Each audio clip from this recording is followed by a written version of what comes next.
नमस्कार मित्रांनो, कॉम्पिटिटिव्ह एक्झामिनेशनसाठी आपण 5 प्रश्न घेत आहोत. त्यातला पहिला प्रश्न आहे मराठी व्याकरणाच्या संदर्भात. प्रश्न असा आहे, रोहन रोज सकाळी पहाटे उठतो व तासभर अभ्यास करतो. याचे ऑप्शन आहे संकेतार्थी वाक्य, मिश्र वाक्य, संयुक्त वाक्य आणि केवळ वाक्य. या ठिकाणी दोन वाक्यांना जोडण्यासाठी एक उभयन्वयी अव्यय आलेला आहे, ते आहे व, म्हणून आपण त्याचा आन्सर देणार आहोत संयुक्त वाक्य. पहिला प्रश्न संपला. दुसरा प्रश्न आहे समासाच्या संदर्भात. नीळकंठ हा शब्द सामासिक शब्द विचारण्यात आलेला आहे आणि ऑप्शन आहे तत्पुरुष समास, द्विगु समास, अव्ययभाव समास आणि बहुव्रीही समास.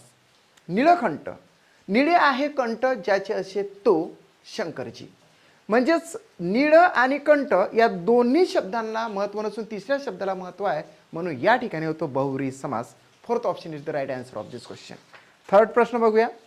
तिमिरातून तेजाकडे हे पुस्तक नेमकं कोणी लिहिलेलं आहे? Vijay Tendulkar first option. Second option आहे विवाद शिरवाडकर. थर्ड ऑप्शन आहे डॉक्टर नरेंद्र दाभोळकर आणि फोर्थ ऑप्शन आहे अनिल अवचट.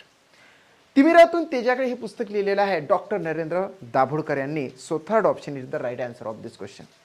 नेक्स्ट प्रश्न. खालील वाक्यार्थ लक्षात घेऊन पितांबर या शब्दाचा समास आपल्याला ओळखायचा आहे. पितांबर या शब्दाचे समास दोन होत असतात.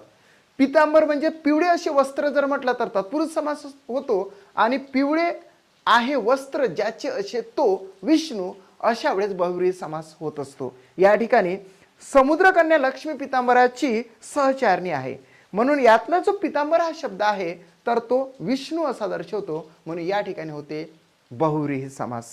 Second option is the right answer of this question. There is a last question. मन में है विश्वास हे पुस्तक नेमकं कोण लिहिलं? ऑप्शन आहे Kavita Karkare, second option Vinita Kamte, third option आहे विश्वास नांगरे पाटील आणि फोर्थ ऑप्शन आहे अशोक कामटे. हे पुस्तक लिहिलं आहे मित्रांनो मन में है विश्वास, विश्वास नांगरे पाटील यांनी. So third option is the right answer of this question.